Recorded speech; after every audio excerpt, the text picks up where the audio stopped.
ውድ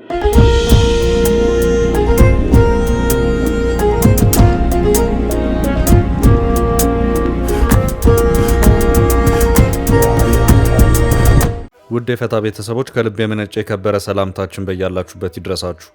ዕለተ ሰንበት የሰዓቱን መረጃ አሰናድተናል። ይመጥናሉ፣ መደመጥ ይገባቸዋል ያልናቸውን መረጃዎች በቅድሚያ እናስተዋውቅ። ከወደ ትግራይ ጠላትም ወዳጅም ሊያውቅልን ይገባል የሚል አንድ መግለጫ ወጥቷል። ጦሩ ይመለስ የሚል ጥያቄም ቀርቧል። ይመለስ የተባለውም ጦር ወደ ሰሜን አቅንቷል የተባለው የኢትዮጵያ መከላከያ ሰራዊት ነው። መግለጫው ደብለቅለቅ ያለ ስሜትን ያዘለ ነው።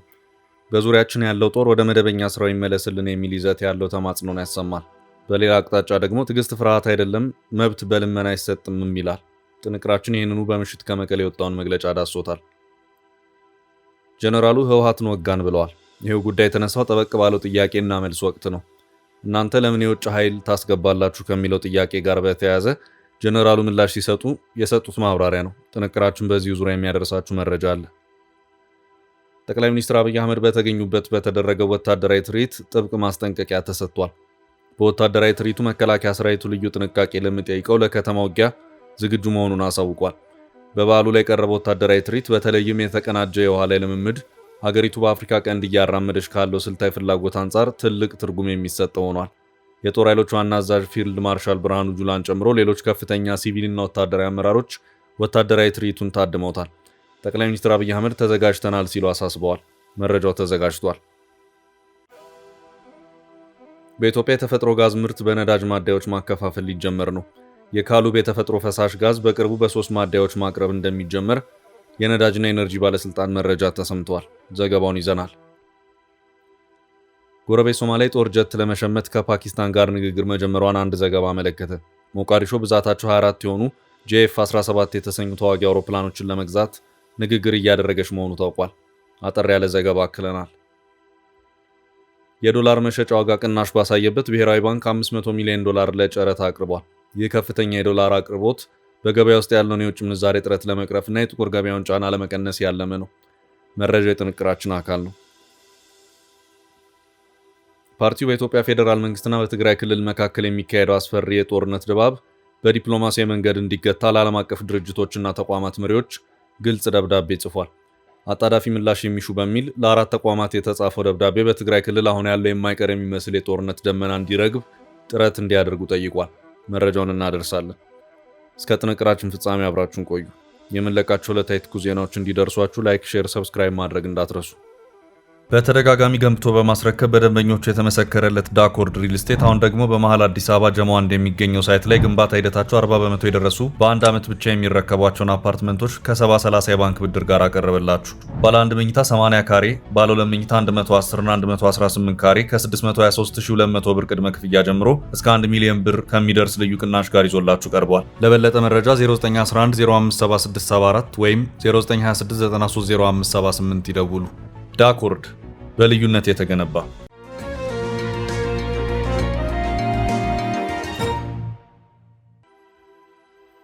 ጦሩ ይመለስ የመቀሌው መግለጫ። ከወደ መቀሌ ጠላትም ወዳጅም ሊያውቅልን ይገባል የሚል አንድ መግለጫ ወጥቷል። ጦሩ ይመለስ የሚል ጥያቄም ቀርቧል። ይመለስ የተባለውም ጦር ወደ ሰሜን አቅንቷል የተባለው የኢትዮጵያ መከላከያ ሰራዊት ነው። በትላንትና ዕለት ምሽቱን የወጣ መግለጫ ነው። የመግለጫው ባለቤት የትግራይ ሰላምና ጸጥታ ቢሮ ነው። መግለጫው ወቀሳንም ማስጠንቀቂያንም ያዘለ ሆኖ ይታያል። በፌዴራሉ መንግስትና በህወሓት መካከል ውጥረቱ ባየለበት የወጣ መግለጫ ነው። መግለጫው በትግል እንጂ በምጽዋት የሚከበርልን መብት እንደሌለ መታወቅ አለበትም ሲል ያትታል። ከቦናል ያለውም ጦር አፎቱን ወደ ሰገባው መልሶ ወደ መጣበት ይመለስ ሲልም ይጠይቃል። ገዢውን ብልጽግና ፓርቲንም የወቀሰበት ሁኔታ ታይቷል። መግለጫው እኛ እንደ ተጋሩ በአንድ እንድንደራጅ እንድንታገልና ለመስዋዕትነት ዝግጁ እንድንሆን ያደረገው ዋናው ምክንያት የትግራይ ህዝብ መሰረታዊ ጥቅምና ፍላጎት እንጂ ሌላ ጉዳይ አልነበረንም። አሁንም ቢሆን ለወደፊቱም አይኖረንም። ለማንኛውም ኃይል ለመሸከም የሚከብዱ አደጋዎችን ተሸክመን ሁሉንም አይነት መስዋዕትነት እየከፈልን በጽናት ቆመን ያለነው ለዚህ ነው ሲልም ያትታል። መግለጫው ከፕሪቶሪያው ስምምነት አፈጻጸም ጋር በተያያዘ ገዢውን ፓርቲ ብልጽግናን ይወቅሳል። ብልጽግና በክቡር መስዋዕትነት የተገኘው የፕሪቶሪያ ስምምነቱን የፈረሙ ሕጋዊ አካላትን በማግለል ለግለሰቦች በመስጠት ስምምነቱ አደጋ ላይ እንዲወድቅ እያደረገ ነው ሲልም ይከሳል። መግለጫው በዚህ የገዢው ፓርቲ ወቀሳውን በመቀጠል የትግራይ ህዝብ አንድነትን በመከፋፈል ትግራይ እንድትዳከምና እርስ በርሳችን እንድንተላለቅ ያለመ በጀትና ሰው መድቦ በመስራት ላይ ነው። ትግራይን በሁሉም አቅጣጫ ዘግቶ በቴክኖሎጂ በሰራዊት ብዛትና በከባድ መሳሪያ ጋጋታ በማስፈራራት ለማንበርከክ መሞከር ተጨማሪ እልቂት መጋበዝ እንጂ የትግራይን ህዝብ ማሸነፍ እንደማይቻል ትናንት በተግባር ተሞክሮ የተረጋገጠ ነው ሲልም ያትታል። ይኸው መግለጫ ማብራሪያውን በመቀጠልም በአጠቃላይ ግጭት የማቆም የፕሪቶሪያ ስምምነትን በመጣስ የተደረገው የድሮን ድብደባ፣ ሰራዊትና የጦር መሳሪያ አከማችቶ ትግራይን የመክበብ እንቅስቃሴ፣ ስም ማጥፋትና እገዳዎች ግልጽ የጦርነት አዋጅ እንደሆነ እናምናለን ሲልም ያትታል። ከዚሁ አተታ በኋላም የመጨረሻው ዓላማችን በሚል የተቀመጡ ነጥቦችም አሉ። ነጥቦቹም የትግራይ ህገ መንግስታዊ ግዛታዊ አንድነትን ማረጋገጥ፣ ለተፈናቀሉና በወራሪዎች ስር እየተሰቃዩ ያሉ ህዝባችን ዋስትናቸው ተረጋግጦ ወደ ቀያቸው እንዲመለሱና እንዲኖሩ ማድረግ፣ ህዝብ በመረጠው አካል እንዲተዳደር ማድረግ የሚሉ ሆነው ይታያሉ። ጠላትም ወዳጅም እንዲያውቅልን የምንፈልገው ነጥብ አለ ያለው መግለጫው ለሰላም ሲባል ክብርህን፣ ማንነትህን፣ ሉዓላዊ ግዛትና መሬትህን አሳልፈው መስጠትን ትላንት አላደረግነውም፣ ዛሬ የሚሆን ነገ እንዲያደርግ የሚጠብቅ ወገን ካለ የማይሆንና የማይጨበጥ ሕልም ነው ሲልም ማብራሪያውን ሰጥቷል። መግለጫው ትዕግስት እንደ ፍርሃት መቆጠር የለበትም ብሏል። በተለያየ ምክንያት በትግራይ ህዝብ ላይ ጥፋት ለማስከተል የተሰለፈ ሁሉ ወደ መደበኛ ቦታቸው እንዲመለሱ ጥሪ እናቀርባለን ሲልም ይኸው መግለጫ ሐሳቡን ቋጭቷል።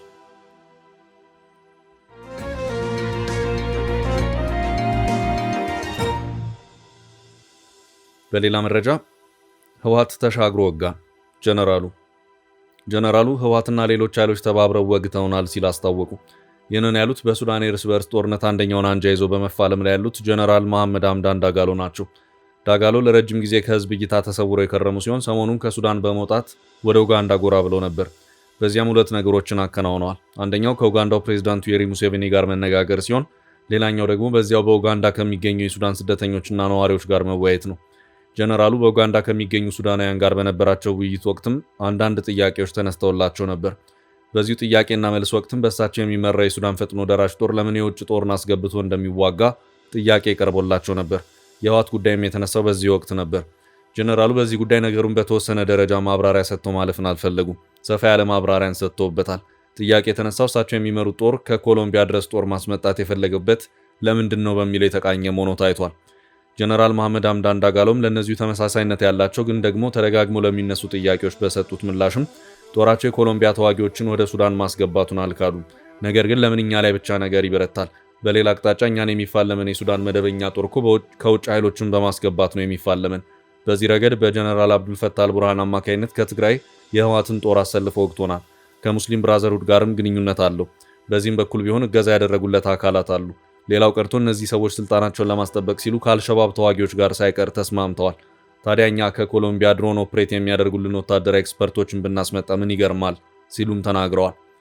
ህወሓት ከሱዳን ጦር ጋር በተያያዘ ስሙ ሲነሳ ይህ የመጀመሪያው አይደለም። ከዚህ ቀደምም ተመሳሳይ ክስ ቀርቦበት ጠበቅ ያለ ማስተባበያን የሰጠበት ሁኔታ እንደነበር የሚታወስ ነው። በኢትዮጵያ የሁለት ዓመታቱ የሰሜን ጦርነት ወቅት ከሀገር ውስጥ የተሰደዱ በርካታ ትግራይ ወጣቶች በዚያው በሱዳን ካሉት ጋር ጭምር በመደራጀት ህወሓት ቲዲኤፍ ብሎ የሚጠራው ታጣቂ ኃይል አካል የሆነና አርሚ 7 የሚባል ታጣቂ ኃይል እንዳለ ከዚያው ከሱዳን እየወጡ ያሉት መረጃዎች ያመለክታሉ። ይህ ኃይል ትግራይ ካለው ሌላኛው የህወሓት ኃይል ጋር ራሱን በማቀናጀት ወልቃይትና አካባቢውን አስመልሳለሁ በሚል ይንቀሳቀሳል። አልፎ አልፎ በተለያዩ ማህበራዊ ሚዲያዎች በሚለቀቁት ተንቀሳቃሽ ምስሎችም እንደሚታዩት ይሄው በሱዳን በሁመራ ወልቃይት አቅጣጫ በሱዳን ግዛት ውስጥ የሚንቀሳቀሰው አርሚ 7 የተባለው ታጣቂ ኃይል የተሟላ ትጥቅና ወታደራዊ ዩኒፎርምም ጭምር ያለው ነው። ጦር የሚገኘው አሁን በህወሓት ተወጋ የሚሉትን ጀነራል መሐመድ ሐምዳን ዳጋሎን በሚፋለሙት ጀነራል አብዱልፈታህ አልቡርሃን በሚቆጣጠሩት አቅጣጫ ነው። የሱዳን ግዛት በአሁኑ ሰዓት በሁለቱ ጀነራሎች ተከፍሎ የተያዘ ሲሆን ከኤርትራ ጫፍ እስከ ቤንሻንጉል ጉሙዝ ብሉ ናይል ግዛት ድረስ አካባቢውን የተቆጣጠረው በጀነራል አብዱልፈታህ አልቡርሃን የሚመራው የሱዳን መደበኛ ጦር ነው። ይህ ሁኔታም የህወሓት ታጣቂ ኃይል ክንፍ የሆነው አርሚ 7 የተባለው ኃይል በኢትዮ ሱዳን ድንበር በምስራቃዊ ሱዳን ወይም በኢትዮጵያ ሰሜን ምዕራብ አቅጣጫ እንደፈለገ እንዲንቀሳቀስ ያደረገው መሆኑ ይነገራል። በአንድ ወቅት የዳጋሎ ጦር አይሎ ወደ ሰሜን አቅጣጫ መግፋቱን ተከትሎም በዚያው በሱዳን በሚገኙ የህወሓት ታጣቂዎች በኩል ከባድ ስጋትን ደቅኖም ነበር። የዳጋሎ ጦር በአንዳንድ የውጊያ አውዶች ሲሳተፍ ማርኪያቸዋል ያላቸውን አንዳንድ የህወሓት ታጣቂዎች በተንቀሳቃሽ ምስል አስደግፎ የሚያሳየበት አጋጣሚም ነበር። አሁን ባለው ሁኔታ ግን ጦርነት ከሰሜኑ ክፍል እየራቀ ወደ ዳርፉርና ቻድ ድንበር እየተገፋ ይታያል።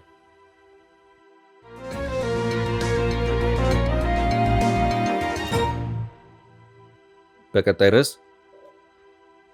በአየር በባህር ጦሩ ተዘጋጅቷል። ጠቅላይ ሚኒስትር አብይ አህመድ በተገኙበት በተደረገው ወታደራዊ ትርኢት ጥብቅ ማስጠንቀቂያ ተሰጥቷል። በወታደራዊ ትርኢቱ መከላከያ ሰራዊት ልዩ ጥንቃቄ ለሚጠይቀው ለከተማ ውጊያ ዝግጁ መሆኑን አሳውቋል። የጦር ኃይሎች ዋና አዛዥ ፊልድ ማርሻል ብርሃኑ ጁላን ጨምሮ ሌሎች ከፍተኛ ሲቪልና ወታደራዊ አመራሮች ወታደራዊ ትርኢቱን ታድመውታል። በትላንትናው ዕለት የቀረበውን ወታደራዊ ትርኢት ተከትሎም ጠቅላይ ሚኒስትር አብይ አህመድ ተዘጋጅተናል ሲሉም አሳስበዋል።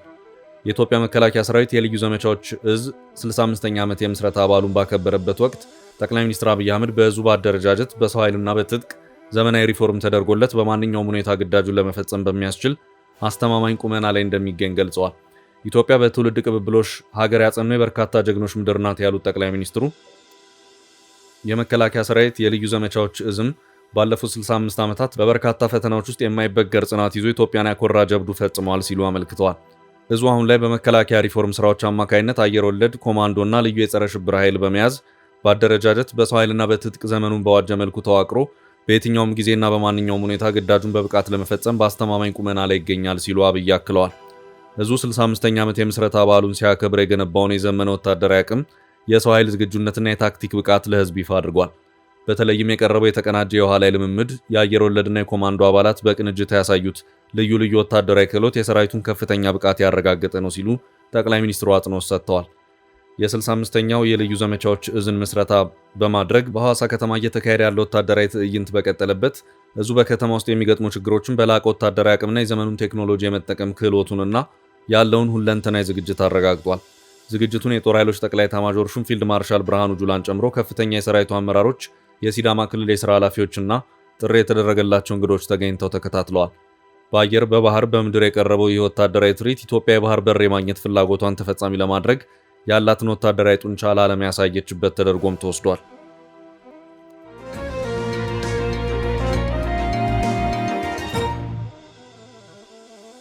ወደ ቀጣይ መረጃ አለፍን። በኢትዮጵያ የተፈጥሮ ጋዝ በነዳጅ ማደያዎች ማከፋፈል ሊጀመር ነው። የካሉብ የተፈጥሮ ጋዝን ለማከፋፈል 3 ማደያዎች ግንባታ እየተከናወነ ነው። በሶማሌ ክልል መስከረም 22 ቀን 2018 ዓ.ም የተመረቀው ካሉብ የተፈጥሮ ፈሳሽ ጋዝ በቅርቡ በ3 ማደያዎች ማቅረብ እንደሚጀመር የነዳጅና ኤነርጂ ባለስልጣን ማስታወቁን የሪፖርተር ዘገባ አመለከተ። የነዳጅና ኤነርጂ ባለስልጣን ዋና ዳይሬክተር ደስታው መኳንንት በሶማሌ ክልል ካሉብ የሚወጣውን ጋዝ ማከፋፈል የሚያስችሉ 3 ማደያዎች በግል ኩባንያዎች እየተገነቡ መሆናቸውንና አፈጻጸማቸው ወደ መጨረሻው ምዕራፍ ላይ መድረሱን ገልጸዋል። ፈሳሽ የተፈጥሮ ጋዝ ፕሮጀክት እየመራ የሚገኘው የቻይና የነዳጅ ፍለጋ ድርጅት ፖሊ ጎልደን ኮንከርድ ግሩፕ ከአንድ ኩባንያ ጋር በመጣመር በአዲስ አበባ ከተማ ቃሊቲ አካባቢ አንድ ማደያ ያቋቋመ ሲሆን ቀሪዎቹ ደግሞ በአዳማና በድሬዳዋ ከተሞች እየተገነቡ መሆናቸው ተገልጿል። የማደያ ግንባታ ከፍተኛ ኢንቨስትመንት የሚጠይቅ መሆኑን ከዜሮ በታች 161 ዲግሪ የቀዘቀዘ ጋዝ የሚከማችበት እንደሚሆንና እንደ መደበኛ ማደያ በባህሪውና በሚጠይቀው ቴክኖሎጂ በቀላሉ የሚከናወን አለመሆኑን ባለስልጣኑ አስረድተዋል። ሆኖም የተፈጥሮ ጋዝ ማደያዎችን በመገንባት ምን ያህል ገንዘብ ኢንቨስት ተደርጓል የሚለውን ግን ከመግለጽ ተቆጥበዋል። የሶስቱ ማደያዎች ግንባታ የመሬት ላይ ስራ ማለቁንና ቀጣዩ ተግባር ወደ ጅቡቲ እየገቡ ያሉትን የተፈጥሮ ጋዝ ታንከሮች በሚቀጥሉት 5 ቀናት ውስጥ ወደ ሀገር ማስገባትና መትከል እንደሚሆን ዋና ዳይሬክተሩ አብራርተዋል። ከዚያም በዓመት 111 ሚሊዮን ሊትር ማምረት ከሚያስችለው የካሉብ ፈሳሽ የተፈጥሮ ጋዝ ፕሮጀክት በመጀመሪያው ዙር በሚቀጥለው 1 ወር ውስጥ ወይም ከዚያ ባጠረ ጊዜ ውስጥ ማከፋፈል እንደሚጀመር ጠቁመዋል። የስርጭት ሙከራው በአዲስ አበባ የህዝብ ትራንስፖርት በሚሰጡ የከተማ አውቶቡሶች፣ በግል ኢንቨስትመንት ወደ አገር በገቡ ወይም በሚገቡ ትልልቅ ተሽከርካሪዎች እንዲሁም ሴራሚክ በሚያመርት አንድ ኩባንያ እንደሚጀመር ተናግረዋል። ሂደቱ እስካሁን የዘገየ የተመረተውን ጋዝ የሚጠቀም ተሽከርካሪ ባለመዘጋጀቱ ምክንያት መሆኑንም ጠቅሰዋል። ባለፉት ዓመታት ለታለመለት የነዳጅ ድጎማ መንግስት ያወጣው ከ33 ቢሊዮን ብር በላይ መሻገሩን ያስረዱት ዋና ዳይሬክተሩ የአዲስ አበባ ከተማ የነዳጅ ፍጆታን በተፈጥሮ ጋዝ መተካት ከተቻለ ይቀርብ የነበረውን የነዳጅ ድርሻ ወደ ሌሎች አካባቢዎች በማሸጋገር እጥረቱን ለመቅረፍ እንደሚያስችል ገልጸዋል። የካሉብ ፕሮጀክት ሁለተኛ ምዕራፍ ሲጠናቀቅ ማደያዎችን በተለያዩ የአገሪቱ ክፍሎች አልፎ አልፎ መገንባት እንደሚቀጥል፣ ቢያንስ በትልልቅ ከተሞች አንድ ማደያ ይኖራል ተብሎ እንደሚታሰብ ተናግረዋል። የካሉብ ፕሮጀክት ሁለተኛ ምዕራፍ በዓመት 1.33 ቢሊዮን ሊትር ፈሳሽ የተፈጥሮ ጋዝ የማምረት አቅም እንደሚኖረው መገለጹ አይዘነጋም። ጠቅላይ ሚኒስትር አብይ አህመድ የካሉብ ፈሳሽ የተፈጥሮ ጋዝ ፕሮጀክት የመጀመሪያ ምዕራፍ መስከረም 22 ቀን 2018 ዓ.ም ሲመረቅ ባስተላለፉት መልእክት ፕሮጀክቱ የጋዝ ማምረቻ ብቻ ሳይሆን ማዳበሪያ ለማምረት ወሳኝ የሆነውን ግብዓት በማቅረብ የምግብ ሉዓላዊነትን ለማረጋገጥ እየተደረገ ባለው ጥረት የማዕዘን ድንጋይ ሆኖ ያገለግላል ማለታቸው ይታወሳል። ዘገባው የሪፖርተር አማርኛ ጋዜጣ ነው።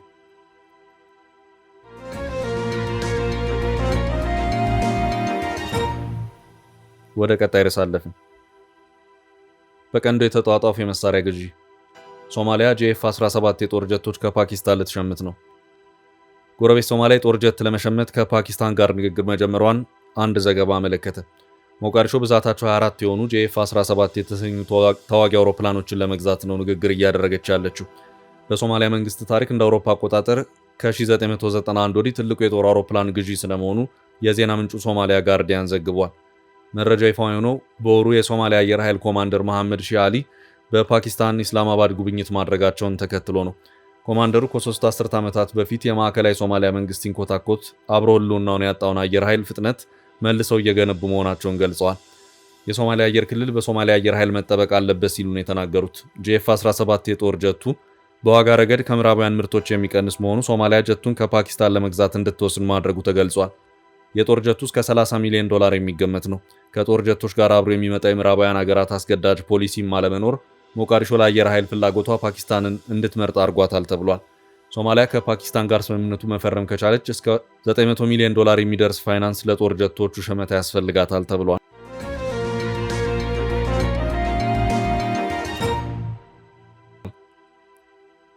በቀጣይ ርዕስ ብሔራዊ ባንክ ጥቁር ገበያውን ለመቆጣጠር የወሰደው እርምጃ። የዶላር የመሸጫ ዋጋ ቅናሽ ባሳየበት ብሔራዊ ባንክ $500 ሚሊዮን ለጨረታ አቅርቧል። ይህ ከፍተኛ የዶላር አቅርቦት በገበያ ውስጥ ያለውን የውጭ ምንዛሬ እጥረት ለመቅረፍና የጥቁር ገበያውን ጫና ለመቀነስ ያለመ ነው።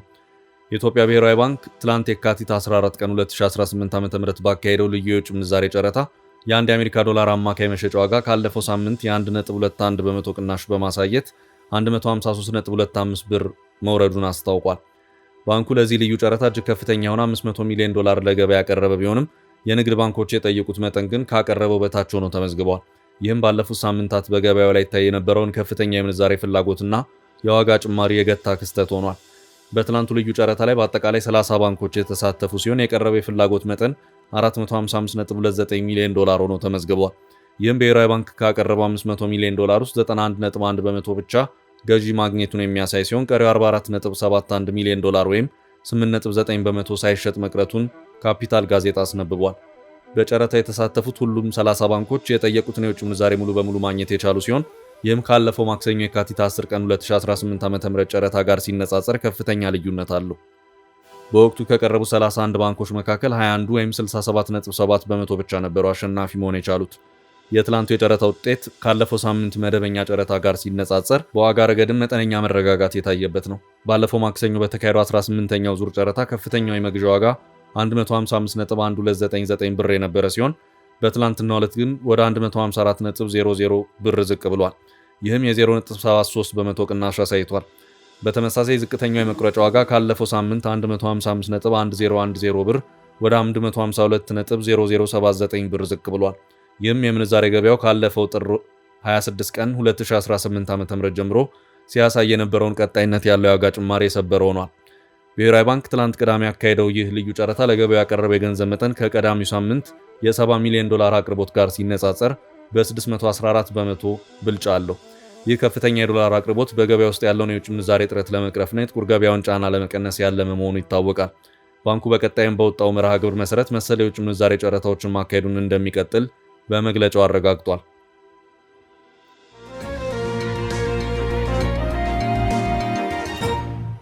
ወደ ቀጣይ ርዕስ አለፍን። ጦርነት ለማስቆም ፓርቲው ጥሪ። ትግራይ ክልል ውስጥ ከሚንቀሳቀሱ ክልላዊ የፖለቲካ ፓርቲዎች አንዱ የሆነው ሳልሳይ ወያነ ትግራይ በኢትዮጵያ ፌዴራል መንግስትና በትግራይ ክልል ያንዣበበ ያለው አስፈሪ የጦርነት ድባብ በዲፕሎማሲያዊ መንገድ እንዲገታ ለዓለም አቀፍ ድርጅቶችና ተቋማት መሪዎች ግልጽ ደብዳቤ ጽፏል። በትግራይ ክልል ውስጥ ከሚንቀሳቀሱ ክልላዊ የፖለቲካ ፓርቲዎች አንዱ የሆነው ሳልሳይ ወያነ አጣዳፊ ምላሽ የሚሹ በሚል ለአራት ተቋማት በጻፈው ደብዳቤ በትግራይ ክልል አሁን ያለው የማይቀር የሚመስል የጦርነት ደመና እንዲረግብ ጥረት እንዲያደርጉ ጠይቋል። ሳልሳይ ወያነ ትግራይ ለአፍሪካ ህብረት ኮሚሽን ሊቀመንበር፣ ለአሜሪካ የውጭ ጉዳይ ሚኒስትር፣ ለምስራቅ አፍሪካ የልማት በይነ መንግስታት ድርጅት ዋና ጸሐፊና ለኢትዮጵያ ህዝብ ተወካዮች ምክር ቤት ዋና አፈ ጉባኤ በጻፈው ደብዳቤ ስጋት ደቅኗል ያለው ጦርነት ከተነሳ ቀጠናዊ መልክ የሚኖረውና አውዳሚ ውጤት የሚያስከትል ነው ብለዋል። የሳልሳይ ወያነ ህዝብ ግንኙነት ኃላፊ አቶ ብርሃን አጽባሃ ለዶቼ ቬለ በሰጡት ማብራሪያ በተፈጠረው ስጋት መቀለ ከተማ ጭሬ ማለት አዝማሚያ እየታየበት መሆኑንና ወጣቶች ባገኙት አጋጣሚ ከዚህ ክልል እየወጡ ነው ብለዋል።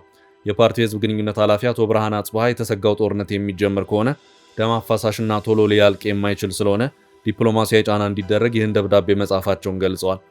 ፓርቲው የተፈናቀሉ ሰዎች በቀጣዩ ምርጫ ካምፖች ውስጥ ድምፅ እንዲሰጡ መታቀዱን ውድቅ እንዲያደርግ፣ የትግራይ ክልል ህገ መንግስታዊ አስተዳደር ወሰን ወደ ቦታው እንዲመለስም በጻፈው አስቸኳይ ደብዳቤ ጠይቋል።